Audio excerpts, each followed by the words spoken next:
j'ai senti des pulsions de mort, j'ai senti des pulsions de vie, j'ai senti des liens avec la nature. Tu sais, je te parlais de mort, j'ai senti comme une fraîcheur passer en même temps. En tout cas, j'en parle, puis j'ai encore les poils qui me dressent les bras. Là.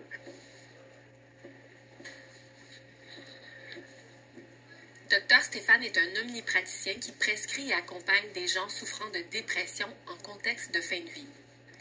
Il participe aussi à des recherches qui sont en train de se faire. Il nous décrit les résultats impressionnants d'une étude chez des patients avec des symptômes dépressifs et anxieux qui ont fait une thérapie assistée avec une seule dose de psilocybine. Au fond, on voit des taux de réponse d'à peu près 80%, des taux de rémission d'environ 60%. Ce qui est extrêmement particulier de la thérapie assistée par psilocybine, c'est qu'un nombre de sessions très limité a des effets immédiats et prolongés dans le temps. Donc, il y a quand même des études de suivi qui ont montré que ces améliorations-là pouvaient perdurer 6 mois, 12 mois, puis même un peu plus que 4 ans après la dose de psilocybine. C'est que la molécule qui ressemble à la sérotonine augmenterait la plasticité neuronale, c'est-à-dire que ça aide le cerveau à récupérer et à se restructurer. Je cherchais le témoignage de quelqu'un pour qui les psychédéliques ont aidé. Luc Fournier, 52 ans, a répondu à mon appel. Il est mécanicien dans les Laurentides. Il me dit qu'il s'est trouvé un guide, mais que ça n'a rien eu à voir avec Santé Canada. Luc? Oui. Bonjour. Salut. On va rentrer. Qu'est-ce qui m'a amené là? Il y a de l'angoisse un peu, il y a de l'anxiété. Il y avait un peu de dépression avec ça, que je cherchais où est-ce que je m'en allais. Il y avait des choix à faire au travail qui n'étaient pas clairs. C'est un article dans Le Devoir qui a suscité chez lui une curiosité sur le sujet. Il a fait des recherches, il a écouté une présentation Zoom. Ça m'a mis en confiance. C'était bien structuré. On voyait que la personne avait un background intéressant, qu'il avait de l'expérience.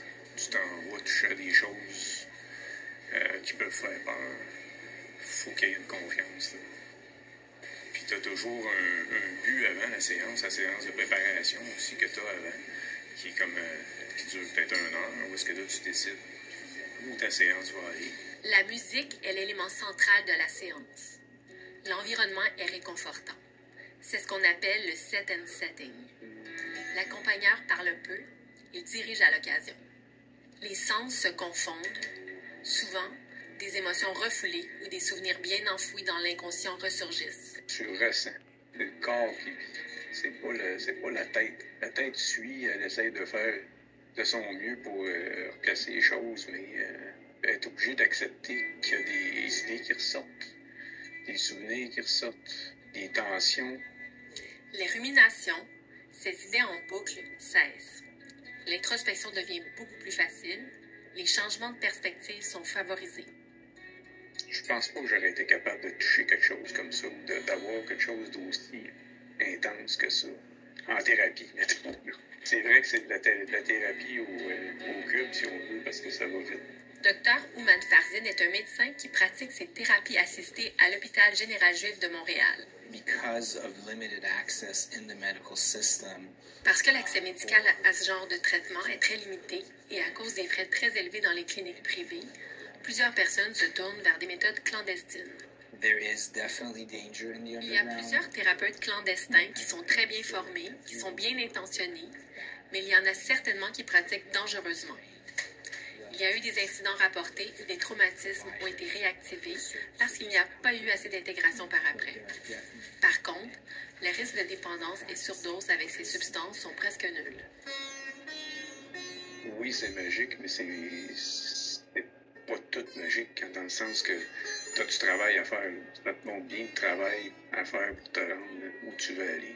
Mais ça donne une sacrée chance au petit hamster de se calmer.